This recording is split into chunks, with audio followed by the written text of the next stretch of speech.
संत रामपाल जी महाराज एक ऐसे महान संत जिन्होंने अपनी सतभक्ति, तत्व ज्ञान, करुणा और सेवा के बल पर समाज में नई मिसाल कायम की है। संत रामपाल जी महाराज की अगुवाई में उनके सभी सतलोक आश्रमों से समाज कल्याण के अद्भुत कार्यों ने समाज को सुनहरे भविष्य की एक नई उम्मीद दिखाई है। संत रामपाल जी महाराज से नाम दीक्षा लेने के बाद लाखों लोगों की लाइलाज बीमारियां जैसे कैंसर, एड्स आदि ठीक हुई। संत जी के ज्ञान से प्रेरित होकर उनके अनुयायियों ने लाखों यूनिट रक्तदान किया। संत जी ने लाखों बहन बेटियों का दहेज मुक्त विवाह करवाया।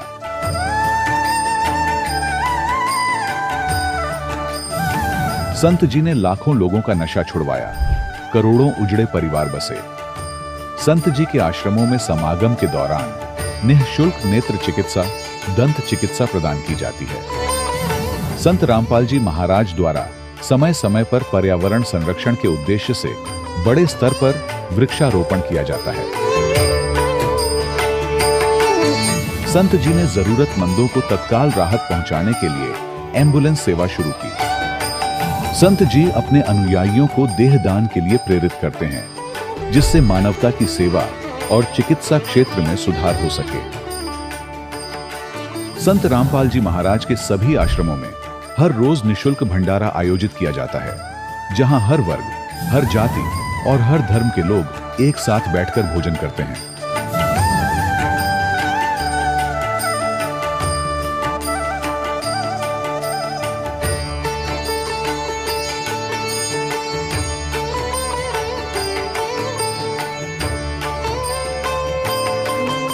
संत रामपाल जी महाराज की अन्नपूर्णा मुहिम ने गरीब और बेसहारा लोगों के जीवन में एक नई ऊर्जा और उम्मीद को जन्म दिया है। घर घर खाद्य सामग्री और जरूरी मदद पहुंचाकर संत रामपाल जी महाराज ने लोगों को दुख और मजबूरी से लड़ने की ताकत प्रदान की है।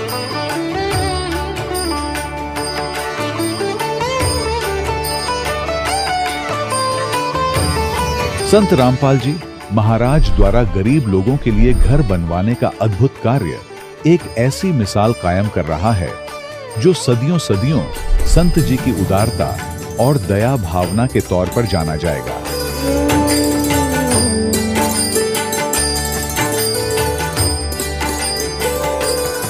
संत रामपाल जी महाराज के आश्रम में हजारों बुजुर्गों को सम्मान और प्यार के साथ जीवन जीने का अवसर मिलता है। उनके खाने, रहने और स्वास्थ्य की पूरी जिम्मेदारी संत रामपाल जी महाराज उठाते हैं। अनाथ बच्चों के लिए संत रामपाल जी महाराज के सभी आश्रम किसी वरदान से कम नहीं। यहाँ उन्हें शिक्षा, संस्कार और भविष्य के लिए बेहतर अवसर प्रदान किए जाते हैं।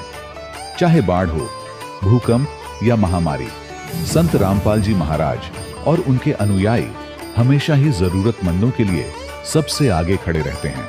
कोविड महामारी के दौरान संत रामपाल जी महाराज के आश्रमों से करोड़ों लोगों के लिए भोजन, दवाइयां और जीवन रक्षक सामग्रियां उपलब्ध कराई गई। चाहे गरीब की मदद हो या किसी शोषित और पीड़ित वर्ग के हक और सम्मान की लड़ाई, संत रामपाल जी महाराज ने हमेशा ही उनकी दबी आवाज को सरकारों तक पहुंचाया है और उन्हें उचित न्याय दिलवाने में अहम भूमिका अदा की है।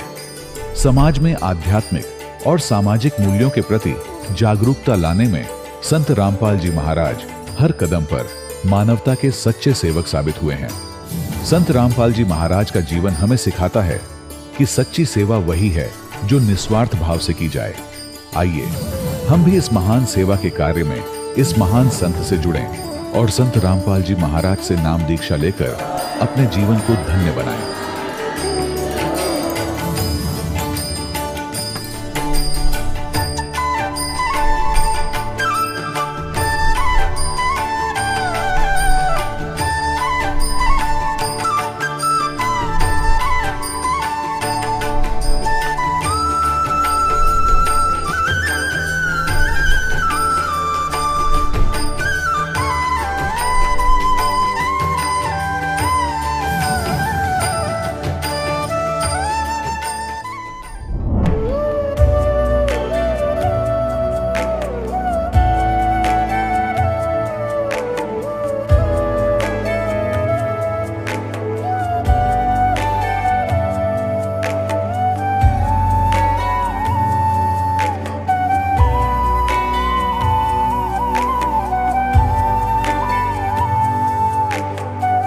पूर्ण परमात्मा पाप कर्म दंड को भी काट सकता है। अभी तक जिस भी संत व महापुरुष से मिले, उन्होंने यही बताया कि पाप कर्म फल भोगने से ही समाप्त होगा। वो प्रभु कौन है जो पाप कर्म को काट देता है, वो काल के बंधन से छुड़वा देता है। उसका क्या नाम है, पूजा की विधि क्या है? कृपया अवश्य सुनिए जगत गुरु तत्वदर्शी संत रामपाल जी महाराज के अमृत वचन। सत साहिब दर्शकों, घर का कार्यभार मुखिया पर होता है और घर का मुखिया ही अगर शराब की लत से ग्रस्त हो जाए तो परिवार में आर्थिक तंगी आना निश्चित है। आज भारतवर्ष में नशे की वजह से अनेकों परिवार तबाह हो चुके हैं। उन घरों के सदस्य भी दुखमय जीवन व्यतीत करते हैं। ऐसा ही दुखमय जीवन यापन कर रही थीं सीमा यादव जी, जो कि हरियाणा के महेंद्रगढ़ की रहने वाली हैं। इनके पिताजी शराब पीते थे।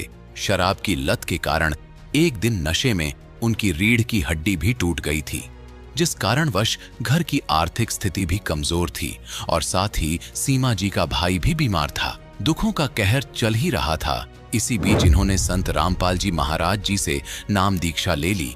उसके बाद तो इनकी जिंदगी की किताब का नया अध्याय ही खुल गया। पिताजी की नशे की लत छूट गई, भाई की बीमारी ठीक हुई, बहन की गले की समस्या ठीक हुई। साथ ही साथ सबसे बड़ा चमत्कार तो ये हुआ कि संत रामपाल जी महाराज जी ने इन्हें सतलोक के दर्शन कराए और चूरमे का प्रसाद भी खिलाया। जानिए कैसा है वो सतलोक, कैसा रहन सहन है सतलोक का। क्या सतलोक में भी पृथ्वी लोक की तरह सृष्टि है? सुनिए ये अनसुनी कहानी सीमा जी की जुबानी। नमस्कार जी। सत साहिब सर। क्या नाम है जी आपका? सीमा यादव। बहन जी आप कहाँ से आई हैं? नारनौल जिला महेंद्रगढ़ हरियाणा से। बहन जी संत रामपाल जी महाराज से नाम दीक्षा आपने कब ली? 11 नवंबर 2008 को। बहन जी संत रामपाल जी महाराज से नाम दीक्षा लेने से पहले क्या आप कोई भक्ति साधना भी करती थी? हाँ जी, हम संत रामपाल जी महाराज से नाम दीक्षा लेने से पहले सभी देवी देवताओं की भक्ति करते थे और जो कावड़ वगैरह ये सभी करते थे। तो फिर आप संत रामपाल जी महाराज की शरण में कैसे आई?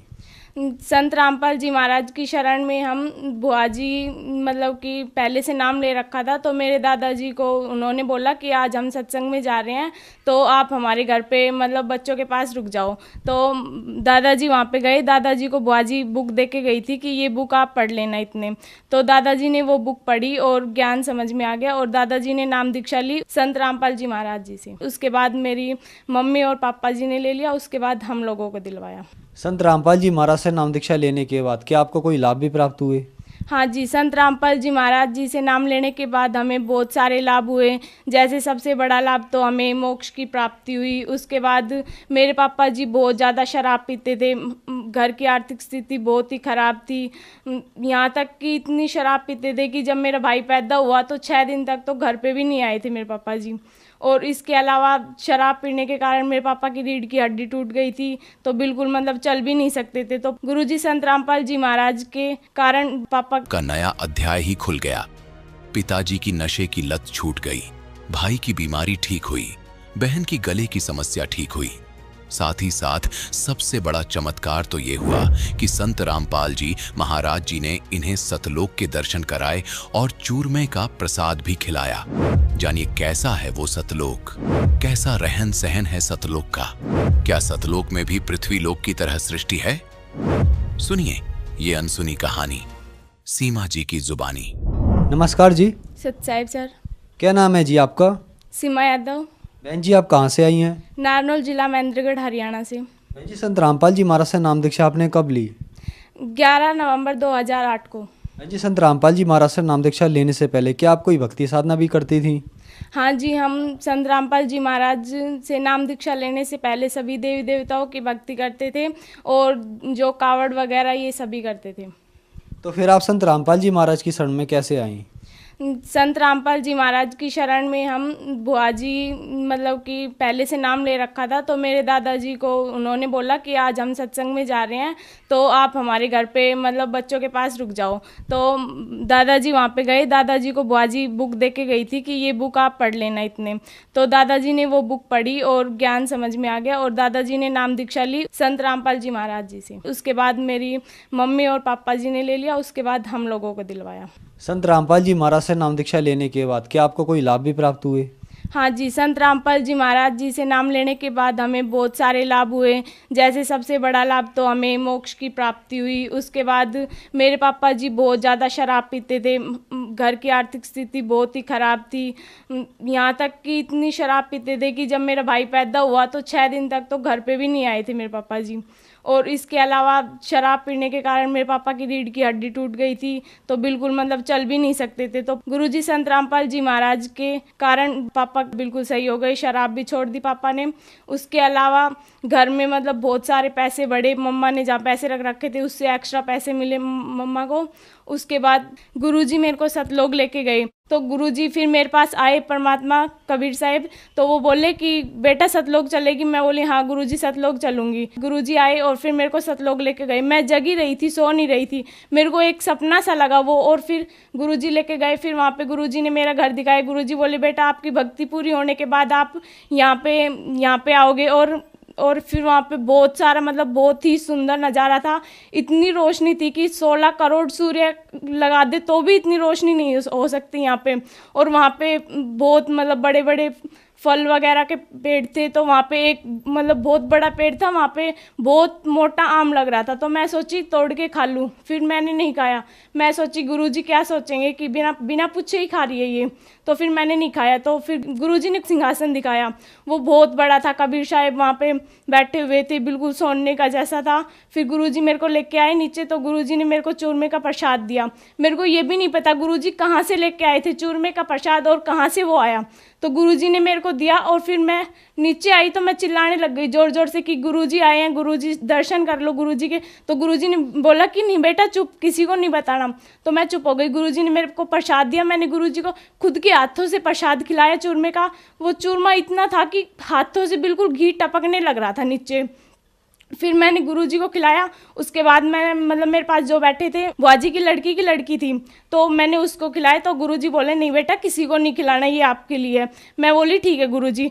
तो फिर मैं दोबारा चिल्लाने लगी कि गुरुजी आए हैं, दर्शन कर लो, गुरुजी आए हैं। तो गुरुजी इतनी देर में अंतर्ध्यान हो गए और फिर मैं रोने लग गई जोर जोर से। मैंने चूरमे का प्रसाद खाया। फिर मैंने जो मेरी भाजी की लड़की मेरे पास लेटी हुई थी, मैंने उसको भी खिलाया। उसके अलावा मेरे पापा जी का बहुत बड़ा एक्सीडेंट हुआ था। आगे ट्रोला था बहुत बड़ा और पापा पीछे ट्रैक्टर पे थे, तो वो उसके अंदर जाके बिल्कुल ठुक गया और पापा के बिल्कुल खरोच भी नहीं आई संत रामपाल जी महाराज की दया से। और इसके अलावा मेरे भाई पैदा हुआ तभी से इतना बीमार रहता था कि वो एक दिन घर पे रहता था तो 2 दिन डॉक्टर के पास ही रहता था, इतना ज़्यादा बीमार था। तो संत रामपाल जी महाराज की दया से वो भी ठीक हो गया। और इसके अलावा मेरी सिस्टर है, उसके गले में प्रॉब्लम थी बहुत बड़ी कि ना तो वो सांस ले सकती थी और ना कुछ खा पी सकती थी, कुछ भी उसके नीचे नहीं जाता था। तो यहाँ पे डॉक्टर को दिखाया तो वो बोले कि जयपुर चेक करवाओ इसको। फिर जयपुर चेक करवाया, जयपुर वाले बोले यहाँ पे नहीं होगा, आप गुड़गांव लेके जाओ। तो उसको गुड़गांव लेके गए। फिर उसके बाद डॉक्टर ने कहा कि 6 महीने तो इसकी मतलब दवाई असर ही नहीं करेगी, उसके बाद थोड़ी बहुत असर करेगी और ये भी कोई पक्का नहीं है कि ये ठीक होगी या नहीं होगी, इसका बचना बहुत ही मुश्किल है। तो पापा ने दिमाग लगाया, थोड़ा सोचा कि मतलब इसके नाम खंडित हो रहे होंगे। तो फिर वहाँ पे नामदान की मतलब कांटेक्ट किया किसी के पास और पूछा कि मतलब कहाँ से गया, तो इसका नाम शुद्ध करवाया, अमृत जल पिलाया। तो अमृत जल इसने बहुत आसानी से पी लिया, जहाँ की एक बूंद नहीं जा रही थी इसकी गले के नीचे, और वो उसने पानी आराम से पिया। उसके बाद इसने नारियल का पानी पिलाया, वो भी इसने आराम से पी लिया। संत रामपाल जी महाराज की दया से वो भी ठीक हो गया। मैं बहुत तेज़ बीमार हो गई थी और मतलब मेरे को ये नहीं पता चलता था कि मेरे क्या होता है क्या नहीं होता। मैं मतलब स्कूल में पढ़ रही हूँ, बेंच पे बैठी हूँ तो मैं बेहोश होकर गिर जाती थी वहाँ पे, और घर पे पैड़े में हूँ तो पैड़े में गिर जाती थी। जहाँ भी हूँ मेरे को कुछ नहीं पता चलता था मेरे साथ क्या होता है क्या नहीं होता।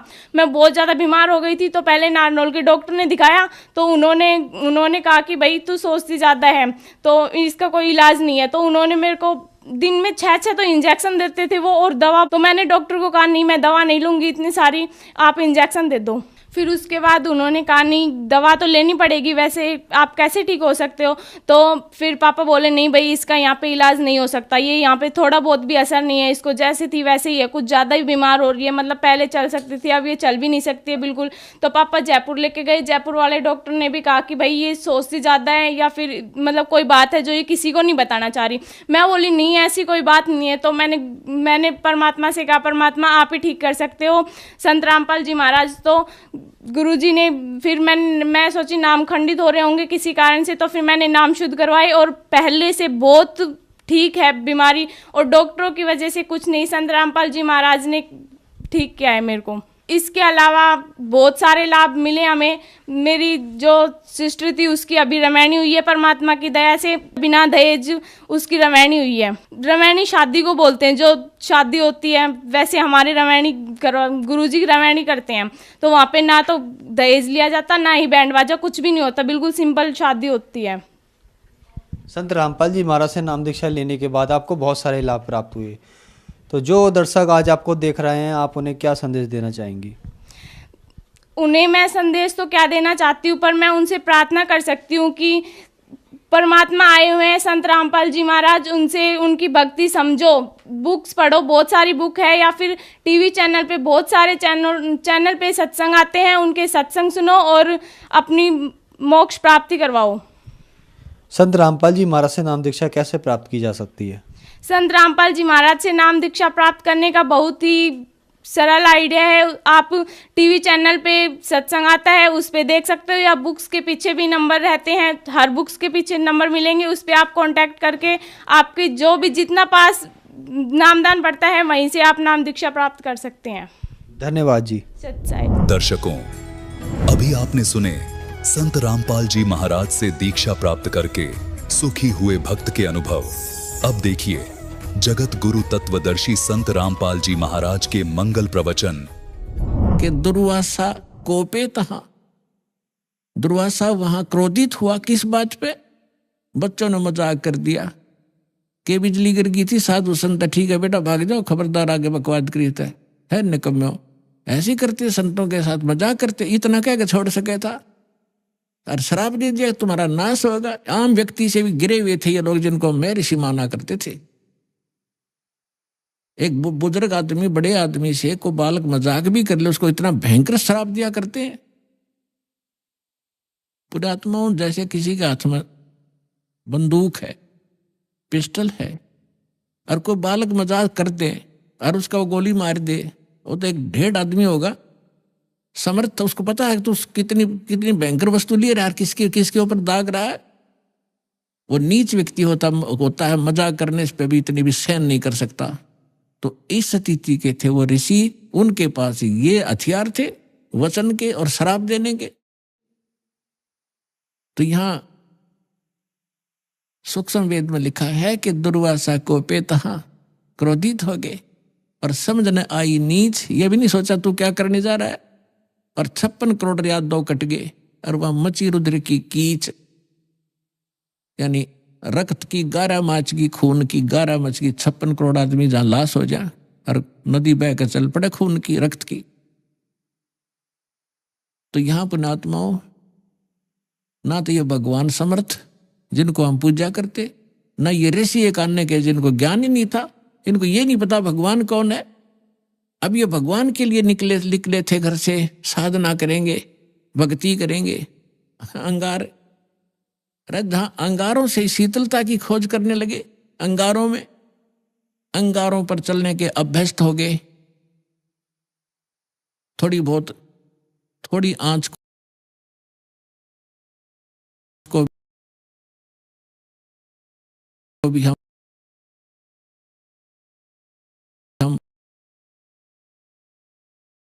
थोड़ी ही आग को, आंच को हम सुख मान रहे।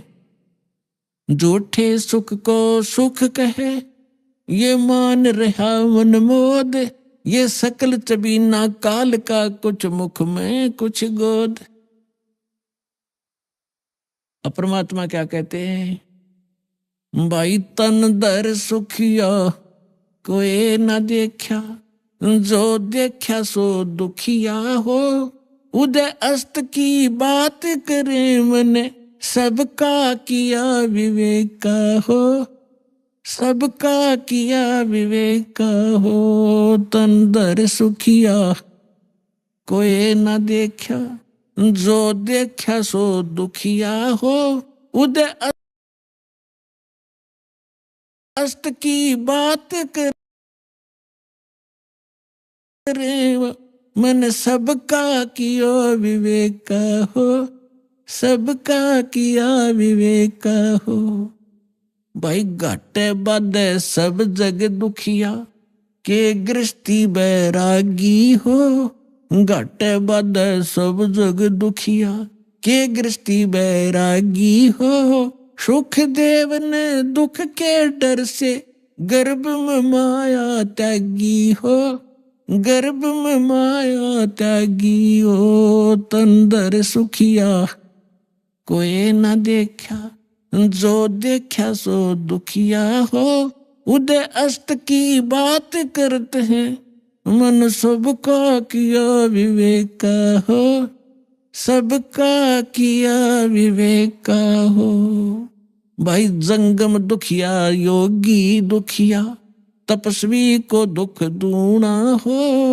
जंगम दुखिया योगी दुखिया, तपस्वी को दुख दूना हो। आशा तृष्णा सब में व्यापे, कोई महल न सुना हो, कोई महल न सुना हो। तन दर सुखिया कोई न देखा, जो देखा सो दुखिया हो। उदय अस्त की बात करते हैं, मन सबको किया विवेक का हो, सबका किया विवेक का हो। भाई साच कहूं तो जग ना मने, पर झूठ कही ना जाई हो। साच कहूं तो ये जग ना माने, पर झूठ कही ना जाई हो। ये ब्रह्मा विष्णु शिव जी दुखिया, जिन ये राह चलाई हो, जिन ये राह चलाई हो। तन दर सुखिया कोई न देखा, जो देखा सो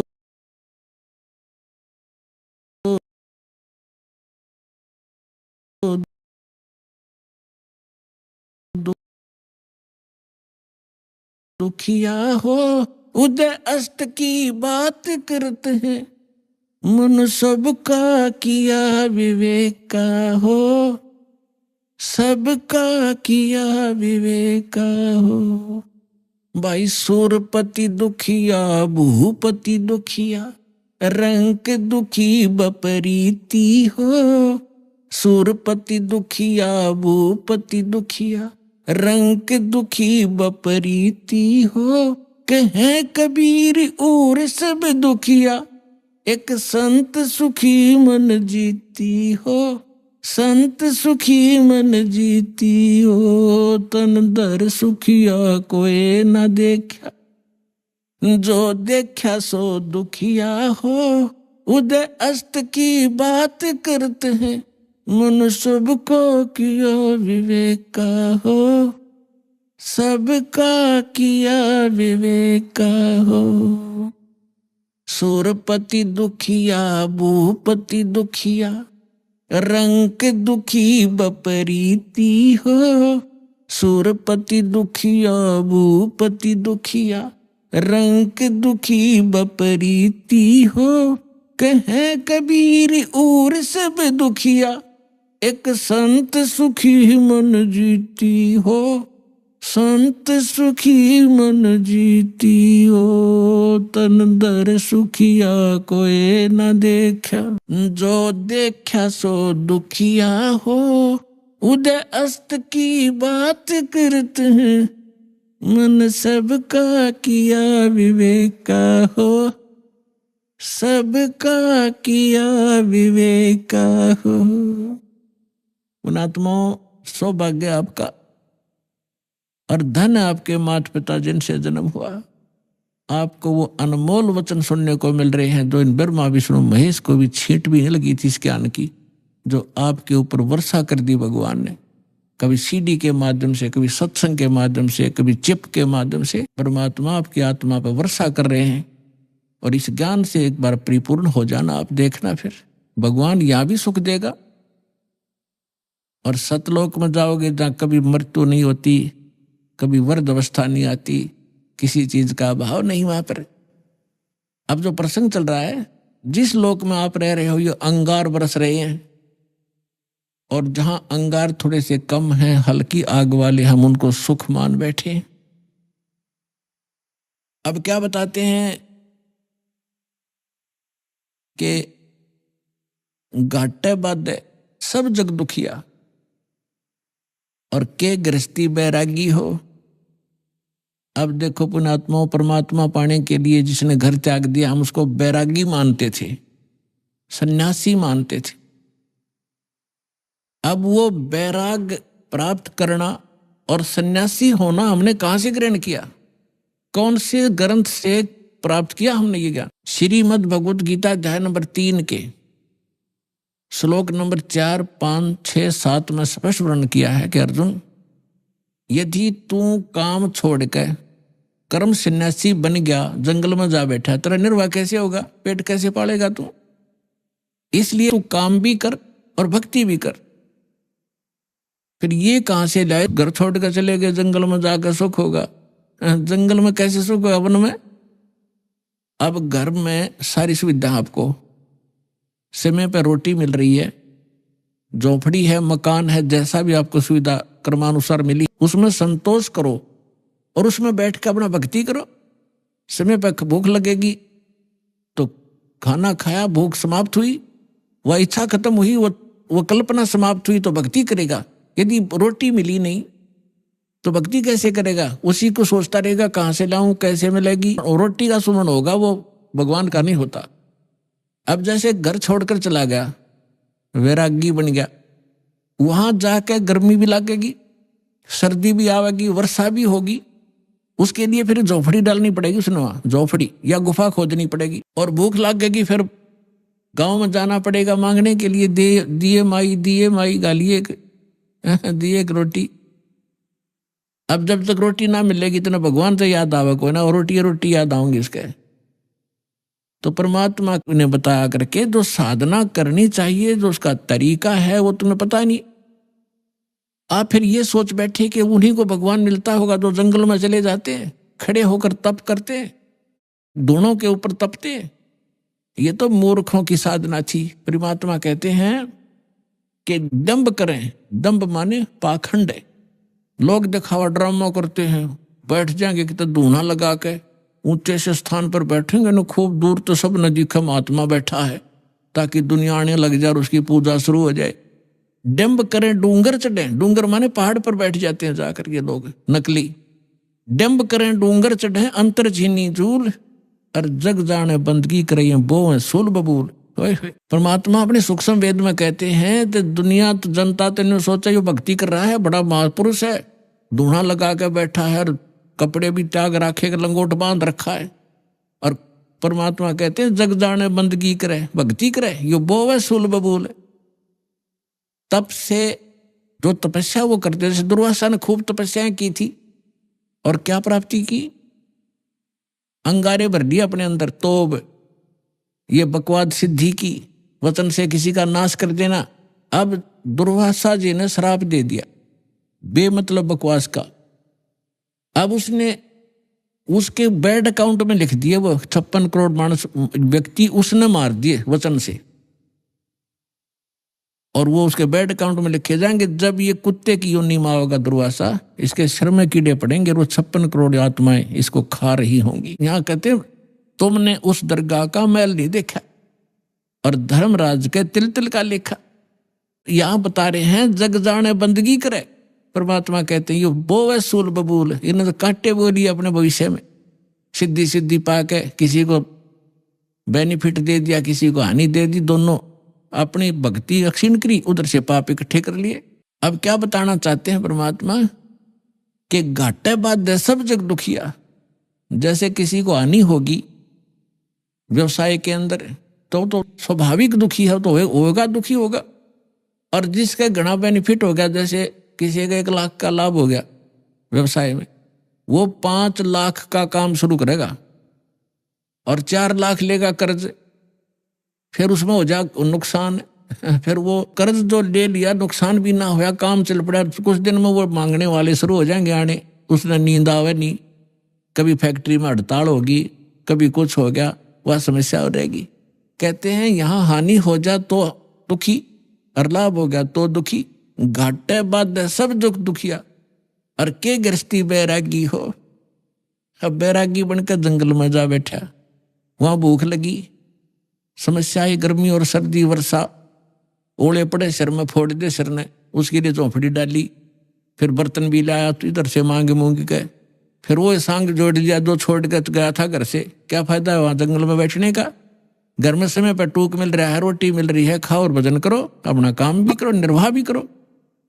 तो ये वास्तविक तरीका यही था। इन नकलियों को देखकर हम सच्चाई हमें प्राप्त नहीं थी, हम भी ये सोचते रहे कि इन्हीं को भगवान मिलेगा, फिर भी हम छोटी मोटी अपनी राहत के लिए भगवान को याद करते रहते थे, वो भी तरीका ठीक नहीं था। कहते हैं घाटे बाद सब जग दुखिया के गृहस्थी बैरागी हो।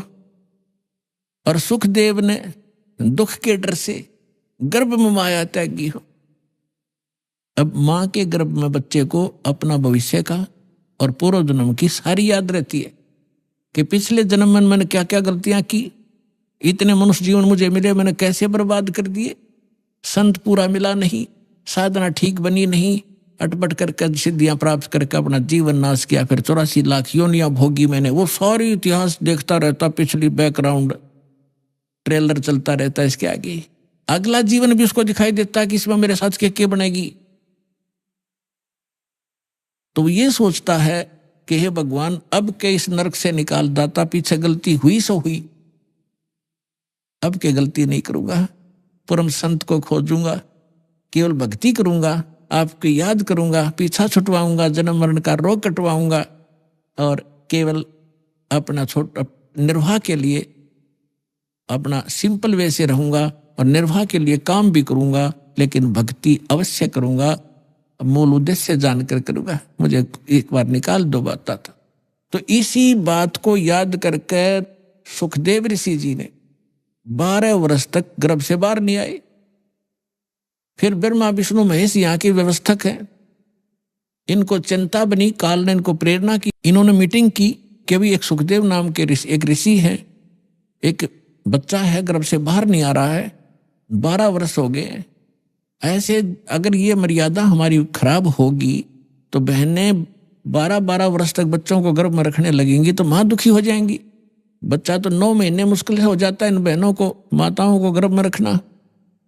तो उन्होंने सोचा भी चलो वो ऋषि आत्मा है, उससे प्रार्थना करते हैं, उसी को कहते हैं, उसको मनाते हैं। तीनों आगे, तब तीनों ने आकर कहा कि भाई सुखदेव तू बाहर आ जा, ऐसे ऐसे हमारी परंपरा खराब मत कर। तब उसने कहा कि भगवान बाहर आते ही आपकी त्रिगुणमयी माया से ये जीव इतना अंधा हो जाता है, इसको भूत भविष्य का कुछ याद नहीं रहता, आप ये अपनी माया रोक लो, तब मैं बाहर आऊं, कुछ देर के लिए रोक दो। तो उन्होंने कहा भाई देखो इसको हम नहीं रोक सकते, ये हमारे बस से बाहर की बात है, हमारे अंदर एक ऐसा गुण भर रखा है तो इसको हमारे लिए रोकना असंभव नहीं है। तो सुखदेव बोला मैं तो बाहर आऊं नहीं, चाहे 20 वर्ष रहना पड़ो, 100 वर्ष रहना पड़ो। तब उन्होंने लास्ट में ये फैसला किया भी हम ज्यादा देर नहीं रख सकते, हमारा शरीर फट जाएगा, हम केवल इतनी देर रख सकते हैं, ये देख ले कितना क्षण है। सुखदेव जी ने कहा कि तो आप इतना ही रख लो, देर रोक दो इसको। तो जब वो बाहर आते हैं तुरंत उनकी तीनों गुणों का जो इफेक्ट है हमारे ऊपर एकदम असर करता है।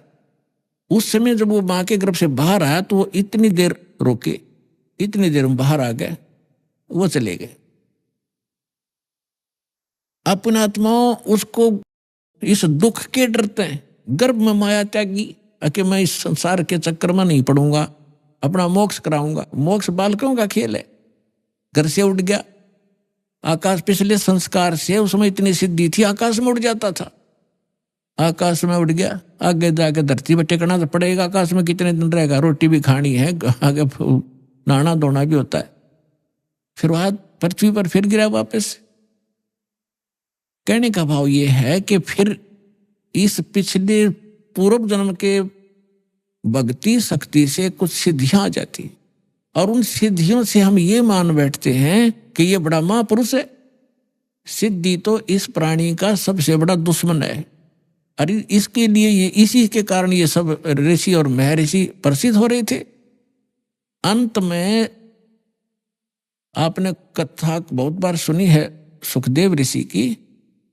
ये ऋषि महर्षियों में जाता था, इसका बड़ा सत्कार करते थे। स्वर्ग लोक में जाता था, वहां भी इसको विशेष आसन दिया जाता था। बड़े महापुरुष हैं।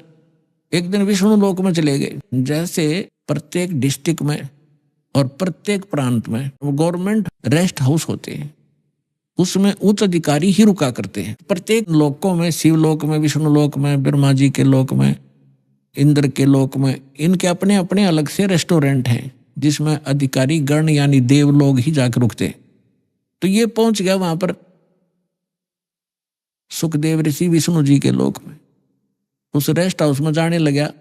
सामने खड़ा था गेट कीपर, उसने रोक दिया, ऋषि जी रुको। कहाँ जी बोलो, आपका अपॉइंटमेंट लेटर दिखाओ, आप कौन हो, किस रैंक के हो। क्या मतलब कि आपका गुरु कौन है? कि मेरा कोई गुरु नहीं, मुझे गुरु की क्या आवश्यकता है जब मेरे पास इतनी पावर है, ऐसी शक्ति है। बोला जी ऐसे नहीं, इस रेस्ट हाउस में वही आ सकता है जिसके पास ये, जिसका अपॉइंटमेंट हो रहा हो। और कहने का भाव ये है कि जो कोई अधिकारी हो, गुरु जिसने धारण कर रखा हो, और गुरु भी मान्यता प्राप्त हो। नकली गुरुओं से भी अलाउड नहीं आना, नकली गुरुओं के भक्ति करके गुरुओं से। तो ऋषि उस सुखदेव ने काफी उनके साथ जख मारा, लेकिन उन्होंने फाइनल कर दिया कि नहीं, विष्णु जी का आदेश। तब ऋषि ने सोचा था, सुखदेव ऋषि ने, कि विष्णु जी बड़े खुश होंगे मेरे तय, मैं ऐसी भक्ति की हुई है और वो भगत बछल है।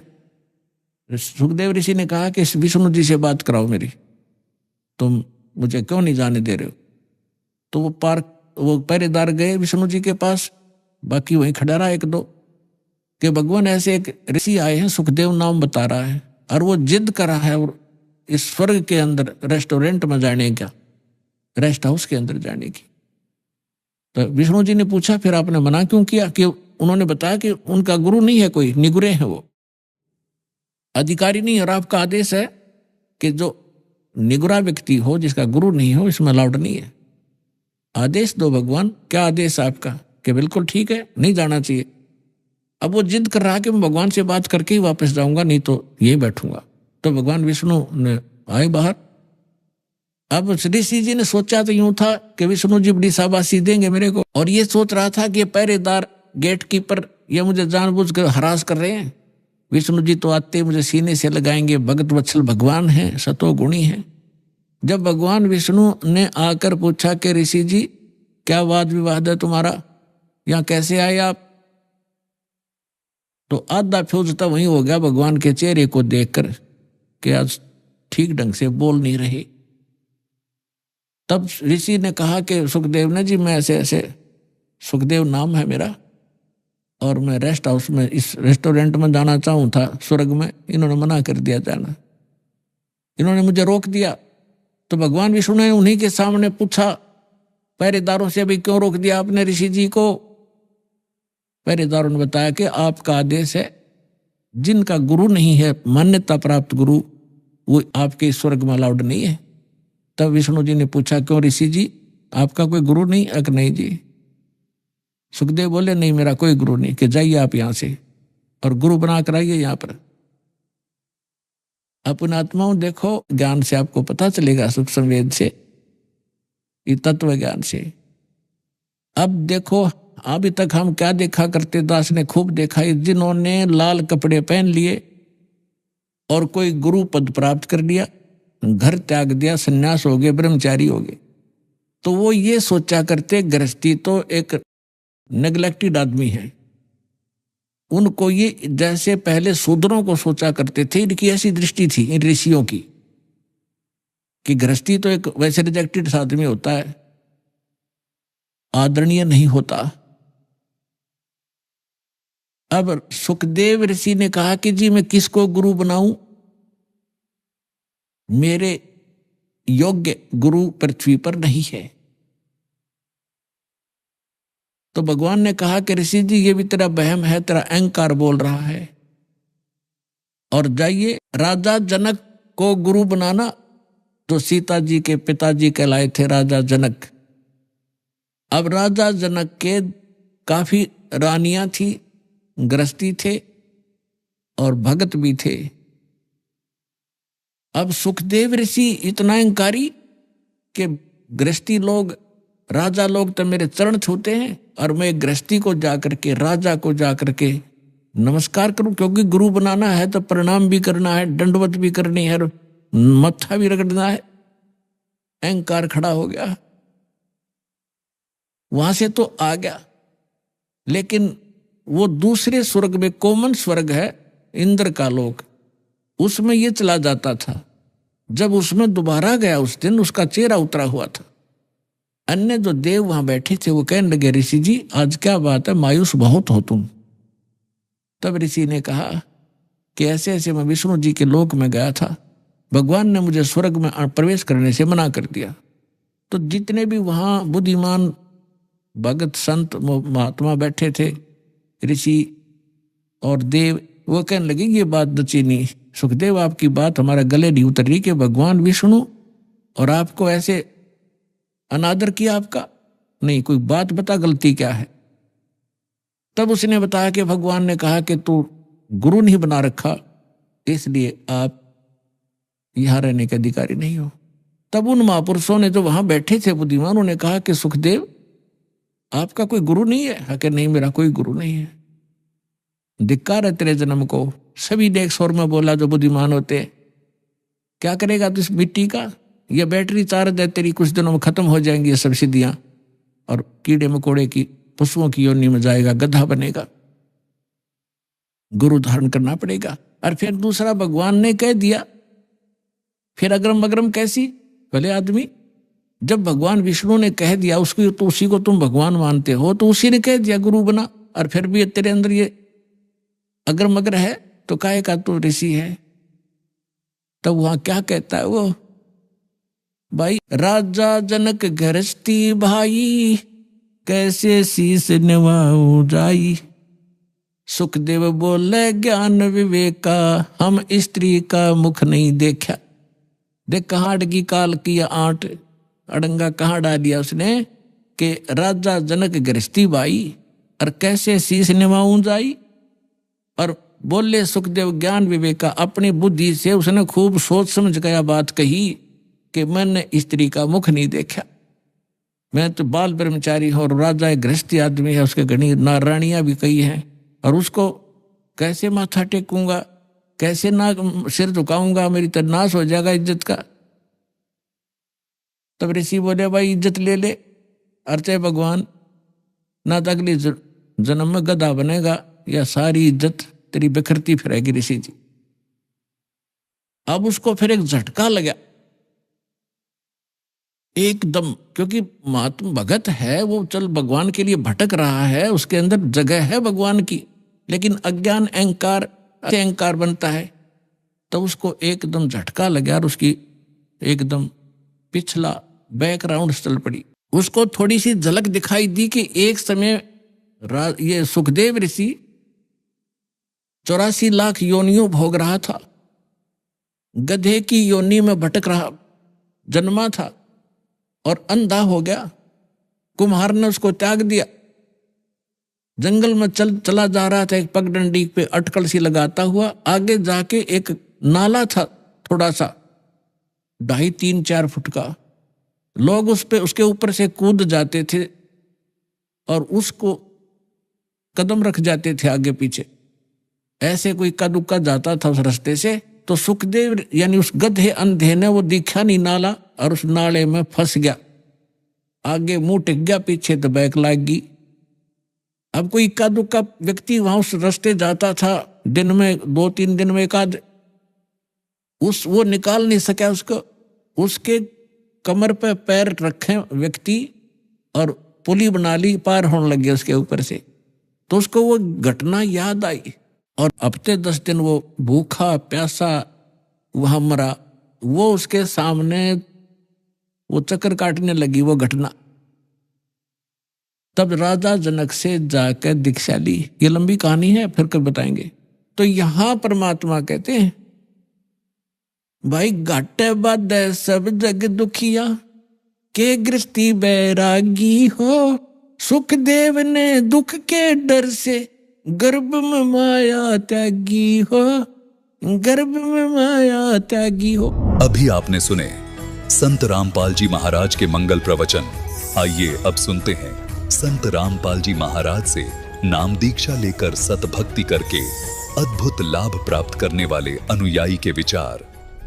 दर्शकों, धन और ऐश्वर्य से परिपूर्ण जिंदगी जी रहे व्यक्ति को आज के समय में सुखी एवं समृद्ध व्यक्ति माना जाता है, लेकिन आत्मिक शांति, मानसिक सुकून कभी भी पैसों से खरीदा नहीं जा सकता। इसी की खोज में व्यक्ति दर दर भटकता है और तरह तरह की साधनाएं करता है। पुणे महाराष्ट्र की रहने वाली सिमरन बब्बर जी भी एक शिक्षित महिला हैं। वह दुबई में नौकरी करती हैं। एक वक्त ऐसा था जब इनके पास पैसा तो था, लेकिन सुख, शांति और सुकून की कमी थी। इनके पास नौकरी जरूर थी, मगर मनचाही नहीं थी। दवाइयां थीं, मगर रोग से मुक्ति नहीं मिली थी। अध्यात्म में रुझान था, मगर आध्यात्मिक सवालों के उत्तर नहीं थे। ऐसा ही सिलसिला काफी दिन चला और एक समय ऐसा आया जब इनकी खोज पूरी हो गई। इन्हें मिली तत्वदर्शी संत रामपाल जी महाराज जी द्वारा लिखित पुस्तक ज्ञान गंगा, जिसमें इन्हें अपने सवालों के हल मिले, सच्चा ज्ञान मिला, हर समस्या का समाधान मिला और आज इनके पास अपनी मनचाही नौकरी है। सुख, शांति, सुकून के साथ साथ सतभक्ति भी है, जिसको करके ये अपनी हाइपरटेंशन, हाइपोथायराइड जैसी बीमारियों से निजात पा चुकी है। सिमरन जी का भक्ति सफर ही कुछ अनोखा रहा है। अब स्वयं सुनिए सिमरन जी की मुख से उनकी ये भक्तिमय आत्मकथा। जी नमस्कार। सच साहेब जी। क्या नाम है आपका? सिमरन बब्बर। सिमरन जी, कहाँ से आए हैं आप? पुणे महाराष्ट्र। जी क्या करते हैं आप? जी मैं दुबई में बैंक में जॉब करती हूँ जी, एज अ पोर्टफोलियो ऑफिसर। सिमरन जी, संत रामपाल जी महाराज से नाम दीक्षा लेने से पहले आप क्या भक्ति साधना करते थे? जी भक्ति साधना से अगर बात करें तो कुछ ऐसा है कि जैसे सभी लोग करते हैं, मतलब बचपन से जो हम देखते हैं कि श्री कृष्ण जी जन्माष्टमी आई तो जन्माष्टमी की व्रत रख लिए, पूजा कर ली। शिवरात्रि आए तो शिवरात्रि की पूजा कर ली, व्रत रख लिया। सुबह 4 बजे उठ के आप शिवलिंग पे जल चढ़ाने जाते हैं, वही करते थे। और जब नवरात्रे आते थे तो नवरात्रों के भी हम लोग व्रत रखना, कन्या खिलाना, मतलब जो सब लोग करते हैं हिंदू समाज के मुताबिक हम भी वही किया करते थे। मतलब सेम चीज़ हम भी फॉलो किया करते थे बचपन से। तो सिमरन जी, जो हिंदू धर्म में पारंपरिक पूजाएं होती है वो सभी पूजाएं आप कर रहे थे, तो फिर आपको संत रामपाल जी महाराज से नाम दीक्षा लेने की क्या ज़रूरत आन पड़ी? जी ऐसा है कि हम सभी जो इंसान हैं, हम लोग सुख चाहते हैं ज़िंदगी में। हम मनुष्य जीवन लेते हैं तो हमें सुख चाहिए, हमें आर्थिक सुख चाहिए, फिनेंशियल हमें सुख चाहिए, हमें फिजिकल सुख चाहिए, हमें मेंटल पीस चाहिए, हमें बहुत कुछ चाहिए होता है। लेकिन जो साधना, जो भक्ति हम करते हैं उसमें कई बार ऐसा होता है कि हमारे अंदर शंकाएं आ जाती हैं, कुछ डाउट्स आ जाते हैं कि कुछ ना कुछ है जो मिसिंग है। तो इसी वजह से मेरा जो इंटरेस्ट था वो इस तरफ चल पड़ा कि कुछ है जो छूट रहा है। तो मैं ढूंढने लगी। मैं अक्सर सोचा करती थी, क्योंकि मेरा झुकाव ज़्यादा करके साईं बाबा की तरफ था, कि साईं बाबा अक्सर कहा करते थे, क्योंकि वो सिंप्लिसिटी में जीते थे। उनको लोग फ़कीर कहते हैं, वो सिंप्लिसिटी में जीते थे कि मतलब एक फ़कीरी वाला उनके अंदर जो चीज़ थी वो मुझे बहुत इम्प्रेस किया करती थी कि हम उस तरह क्यों नहीं जी सकते। तो जैसे वो अक्सर कहा करते थे कि सबका मालिक एक, तो अक्सर मेरे अंदर सवाल उठता था कि सबका मालिक एक, तो वो मालिक है कौन? जैसा कि सिमरन जी आपने बताया कि आध्यात्म को लेके आपके मन में बहुत सारे सवाल थे जिनका कोई जवाब नहीं दे पाता था, तो हम आपसे जानना चाहेंगे आपके जो आध्यात्म को लेके सवाल थे उनका जवाब आपको कहाँ से मिला?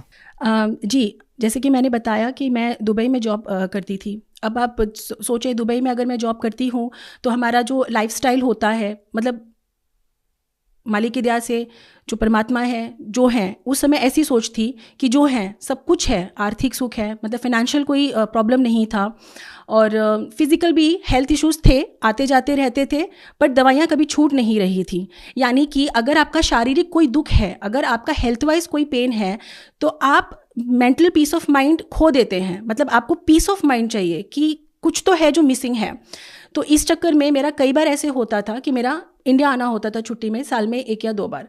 तो जब मैं यहाँ आई तो मेरा यहाँ पे संत रामपाल जी महाराज जी की शिष्या हैं गीता खुराना, उनके साथ मेरा संपर्क हुआ, आना जाना हमारा होता था। तो उनसे मुझे ज्ञान गंगा पुस्तक मिली। तो जब मैंने वो बुक पढ़ी तो मेरे जो सवाल थे, जो क्वेश्चंस थे कि वो एक परमात्मा कौन है और सही भक्ति विधि क्या है, क्योंकि जो हम अपनी डे टू डे लाइफ में करते हैं साधना, उससे कोई पीस ऑफ माइंड नहीं मिल रहा था। तो ऐसा लग रहा था कि कुछ मिसिंग है। तो जब मैंने वो बुक पढ़ी, संत रामपाल जी महाराज जी के द्वारा लिखी हुई जो पुस्तक है, जो बुक है ज्ञान गंगा, जब मैंने वो पढ़ी तो उसमें मेरे काफ़ी सारे सवालों का मुझे हल मिला, एक सोल्यूशन मिला, एक सच्चे परमात्मा की जानकारी मिली। ऐसा पता चला कि हाँ, ये थे जो मिसिंग थे।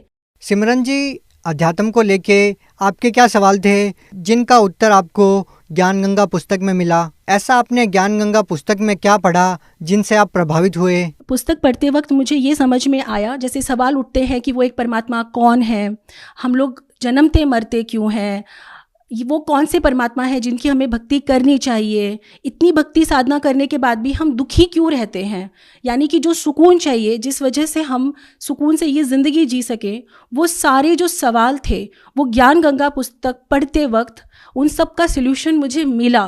तो जब वो सल्यूशन मुझे मिला तो मुझे ऐसा लगा कि इसके बारे में मुझे और जानना चाहिए। तब जैसा मैंने बताया, जो शिष्या हैं संत रामपाल जी महाराज जी की गीता खुराना, उनसे मेरी इस बारे में थोड़ी चर्चा हुई। जब कोई डिस्कशंस हुए तब पता चला कि हमें गुरु दीक्षा लेनी चाहिए। जब हम गुरु दीक्षा लेते हैं, यानी कि हमारा मकसद क्या है, सही भक्ति विधि क्या है, वो पता चली कि गुरु बनाने बहुत ज़रूरी हैं। तो जब हमने गुरु दीक्षा ली, संत रामपाल जी महाराज जी से गुरु दीक्षा ली, तब ही हमें वो मानसिक सुख मिला जिसकी हमें तलाश थी। सिमरन जी, जब आपने संत रामपाल जी महाराज से नाम दीक्षा ली तो आपको जो लाइफ में सुकून चाहिए था, आपको जो अपनी ज़िंदगी में लाभ चाहिए थे, क्या संत रामपाल जी महाराज से नाम दीक्षा लेने के बाद आपको वो सभी लाभ मिले? जी बिल्कुल, बहुत लाभ मिले। अक्सर क्या होता है कि हम लोग हमारे सुकून के लिए क्या करते हैं, हम लोग ड्राइव पे चले जाते हैं, बीचेस पे चले जाते हैं, क्लब्स जाते हैं, पार्टी करते हैं, गेट टुगेदर करते हैं दोस्तों और कलीग्स के साथ कि हमें सुकून मिले, हमें अच्छा लगे। चलिए मान लेते हैं कि वो सुकून कुछ देर के लिए होता है, पर वो कुछ देर के लिए होता है, it's only for a moment. उसके बाद क्या, फिर आप वापस से उसी तकलीफ में पड़ जाते हैं।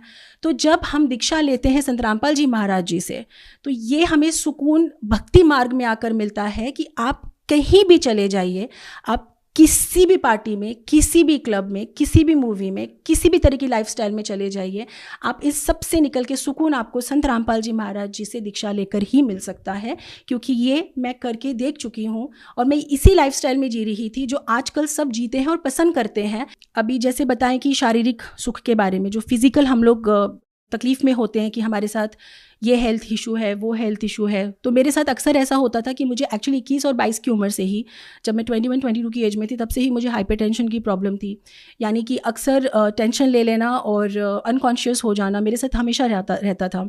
इसी चलते मेरे साथ अक्सर हेल्थ इश्यूज़ बढ़ते चले गए। हाइपोथायराइड भी हुआ और मेरे साथ पेप्टिक अल्सर की भी प्रॉब्लम आई, जिसमें अक्सर मैं खाना खा नहीं पाती थी। मिडल ऑफ द नाइट मुझे पेन स्टार्ट होता था और उसके बाद मैं सो नहीं पाती थी, बिल्कुल मुझे तकलीफ़ होती थी। तो ऐसा हुआ कि मेरा जो हेल्थ इश्यूज़ थे, जैसे मैंने आपको बताया कि मेरा हाइपोथायराइड का प्रॉब्लम मुझे हुआ, मुझे हाइपरटेंशन की प्रॉब्लम थी, मुझे ब्लड रिलेटेड इश्यूज़ होने लगे जैसे कि हाई कोलेस्ट्रॉल, ट्राइग्लिसराइड्स, मतलब ये जो आम बीमारियां होती हैं मेरे साथ ये बढ़ती चली गई। मेरी एज इतनी नहीं थी जिस तरह से मुझे बीमारियां होती थीं। अक्सर ऐसा होता था कि लोगों के पास जो बेड होता है उसके साइड टेबल पे उनके फूलों का गुलदस्ता होता है, जैसे कोई पॉट होता है, फ्लावर पॉट होता है, लेकिन मेरे पास अक्सर दवाइयों का बॉक्स हुआ करता था जिसमें मेरी सुबह की 5 गोली तो दोपहर की तो 5 की, ऐसे 15-15 टैबलेट्स में लेती थी।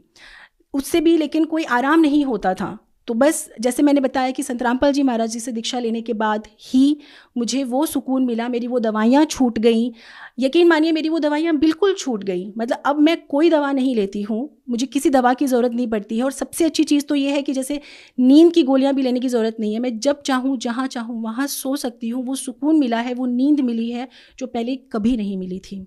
जैसा कि मेरे को पेप्टिक अल्सर की प्रॉब्लम थी, तो अक्सर मुझे रात में दर्द उठता था, पेट में दर्द उठता था, मैं कुछ खा पी नहीं पाती थी, कुछ खाती थी तो मुझे वॉमिटिंग हो जाता था, मैं बिल्कुल खाने पीने की स्थिति में नहीं रह गई थी। मुझे समझ ही नहीं आता था कि मैं ऐसा क्या खाऊं, ऐसा क्या पीऊं जिस वजह से मुझे आराम मिले। इसी वजह से मेरा डॉक्टर के पास जाना हुआ। तो जब मैं डॉक्टर के पास गई तो डॉक्टर ने जब एंडोस्कोपी किया, चेक किया, तब पता चला कि आपको पेप्टिक अल्सर है। पेप्टिक अल्सर है तो आपको ये चीज़ें नहीं खानी है। उन्होंने मेरी काफ़ी चीज़ें खाने की छुड़वा दी, पीने की छुड़वा दी, जैसे आप कुछ खट्टा मत खाइए, आप दूध मत पीजिए, आप बेकरी प्रोडक्ट्स मत खाइए। तो जब मैंने ये सारी चीज़ें भी छोड़ी, फिर मैंने लंबे समय तक दवा भी ली, तब भी मुझे कोई आराम नहीं हो रहा था। जब आराम नहीं हो रहा था, जैसे कि मैंने आपसे बताया, जैसे ही मैंने संत रामपाल जी महाराज जी से दीक्षा ली, तो मेरी ये सारी जो शारीरिक प्रॉब्लम्स थी, जैसे ये मेरे हेल्थ इश्यूज़ थे, पेप्टिक अल्सर या उसके अलावा भी जो मेरे इश्यूज़ थे, छोटे छोटे हेल्थ इश्यूज़, ये सारे मेरे एक ही साथ उपदेश लेते ही, गुरु दीक्षा लेते ही संत रामपाल जी से ठीक हो गए। मेरे लिए ये किसी चमत्कार से बढ़कर बोल सकते हैं आप, एक मिरेकल था मेरे लिए, बहुत बड़ा एक चमत्कार था कि जो लड़की इतने सालों तक दवाइयों पर चल रही थी, वो सारी दवाइयाँ एक पल में छूट जाना। मैं यहाँ पे ये भी नहीं कहना चाहूँगी कि मैं काफ़ी समय तक भक्ति कर रही थी तब ये चीज़ें छूटी। मैं आपसे इतना भी कहूँगी, मेरे लिए ये बहुत बड़ा चमत्कार था कि जिस दिन मैंने गुरु जी से दीक्षा ली, संत रामपाल जी महाराज जी से, उसी दिन मुझे ऐसा महसूस हुआ जैसे मेरा शरीर एकदम हल्का हो गया, मुझसे जैसे कुछ निकला हो, और मैं उसी दिन से एकदम बदल गई। मेरे संस्कार बदल गए, मैं जिस तरह से रहती थी मैं नहीं रहती हूँ, और मेरी दवाइयाँ छूट गई, मेरी हेल्थ ठीक हो गई। जॉब तो मैं करती थी, मैं कर ही रही थी जॉब दुबई में, बैंक में, लेकिन जैसे हर किसी का एक ड्रीम जॉब होता है कि मुझे इस जगह पे ही काम करना है। तो संत रामपाल जी महाराज जी की शरण लेने के बाद मेरे साथ कुछ ऐसा ही हुआ, इसे भी मैं चमत्कार ही कहूँगी, कि मैं वहाँ पे पहले भी 2 बार इंटरव्यू दे चुकी थी, लेकिन ऐसा हुआ नहीं। दुबई में नंबर 1 बैंक है, it's number 1 bank of UAE called first Abu Dhabi bank, but मेरा वहाँ पे हो नहीं रहा था।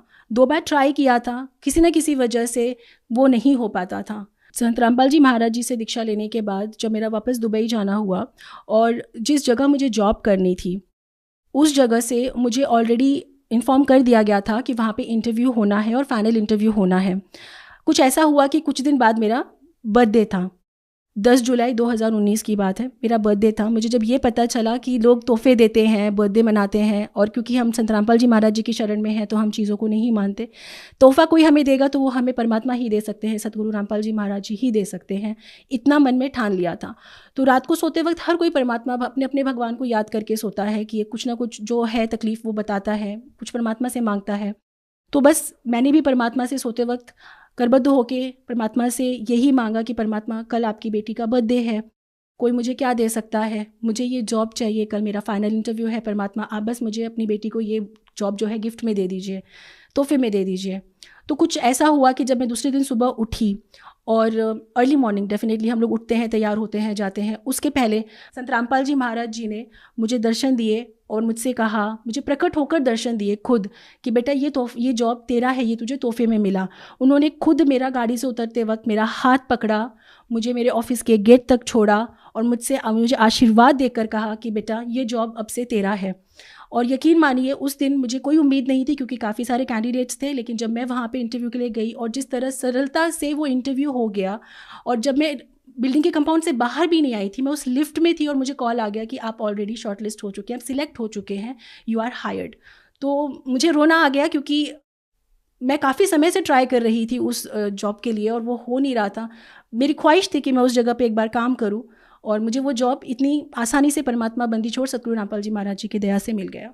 सिमरन जी, जैसा कि आपने बताया कि आपके पहले का जो लाइफस्टाइल था वो बिल्कुल अलग था, अब आप संत रामपाल जी महाराज द्वारा दी गई भक्ति करते हैं और उनके आधार पे चलते हैं, तो आज का जो पढ़ा लिखा समाज है, आज की जो युवा पीढ़ी है, वो लोग भक्ति से कोसों दूर है और वो सब इन चीज़ों में बिलीव भी नहीं करते।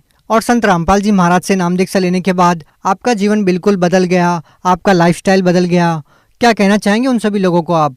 सतगुरु रामपाल जी महाराज जी से दीक्षा लें, उनकी शरण में आए, उस ज्ञान को समझे, उस शास्त्र विधि साधना को करें, जिससे हमारी ये सारी बुराइयां छूट सकती हैं, हम सही रास्ते पे चल सकते हैं, हम एक सच्ची साफ सुथरी ज़िंदगी जी सकते हैं, हमें सही शास्त्र विधि साधना मिल जाएगी। हमारा जो मनुष्य जीवन है, हमें जो ये ह्यूमन लाइफ मिलती है, why do we get a human life? We get it only for salvation. हमें मुक्ति के लिए मिलती है, मोक्ष के लिए मिलती है। 84 लाख योनियों के बाद अगर हमें एक मनुष्य जीवन मिला है तो इसका कोई मकसद है। तो मेरी आप सबसे विनती है कि हम जिस तरह की ज़िंदगी जी रहे हैं उससे कुछ वक्त बाहर निकाल के आएँ, सदगुरु रामपाल जी महाराज जी का ज्ञान सुने, समझें और उनसे दीक्षा लें और अपने जीवन का कल्याण करवाएं। सिमरन जी, एक और सवाल हम आपसे जानना चाहेंगे। जो लोग इंडिया से बाहर रहते हैं, और हम सब समझते हैं कि जो लोग इंडिया से बाहर रहते हैं उनकी रुचि आध्यात्म की तरफ कमी रहती है और उनकी रुचि भौतिकता की तरफ ज़्यादा रहती है, तो उन सभी लोगों को आप क्या कहना चाहेंगे? What message would you like to pass for Bhagat Samaj? Okay, my humble request to all the people in the world, India, outside India, or belongs to whatever country, I would like to request, please stop following the path in which we are walking. Come out of that path. Come out of your habits, wrong habits, bad habits. Come out of it. Understand, why do we get the human life? We get one human life. For what? There is no difference in animals and humans if we are living the same life of animals. We are not doing anything special. For what we have got this human life? The only aim, the only motive for which we get this human life is to achieve salvation. What is salvation? We all know. So, please go to the website of Sant Rampal Ji Maharaj, Jagat Guru Tattvadarshi Sant Rampal Ji Maharaj. There is a website. Then we have Facebook channels. We have YouTube channels. Go watch Satsang. Sant Rampal Ji Maharaj Satsang is available. Watch. Understand the importance of human life for which we have come in this world. Instead of going around the world of alcohol, smoking, movies, fashion, come out of it. Come out of it. Go with the satsang of Sant Rampal Ji Maharaj on these channels which I have told you, YouTube, Facebook, all social medias, even the website. Go search. There are numbers mentioned below the satsang when you watch. Call on those numbers. Call ashrams. We have Namdan centers over there in all the countries. We have, in every city, we have a Namdan center. Call them. If you have any doubts, you can even call and clear it up. Meet the people. Go take Guru Diksha from them. Take Nam Diksha from Sant Rampal Ji Maharaj. And please, my humble request, come out of the dirty life which we are living and come to our worship. Achieve salvation for what we have got this human life. जी बहुत बहुत धन्यवाद सत साहिब जी।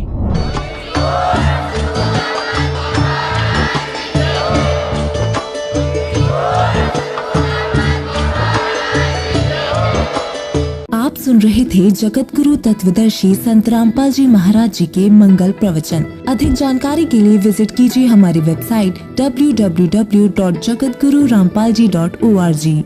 संत रामपाल जी महाराज जी के शुभ आशीर्वाद से पूरे विश्व भर में 500 से भी ज्यादा नाम दीक्षा केंद्र हैं, जिन पर संत रामपाल जी महाराज जी द्वारा ऑनलाइन निशुल्क नाम दीक्षा दी जा रही है। अपने नजदीकी नाम दीक्षा केंद्र का पता करने के लिए संपर्क करें 8222880541।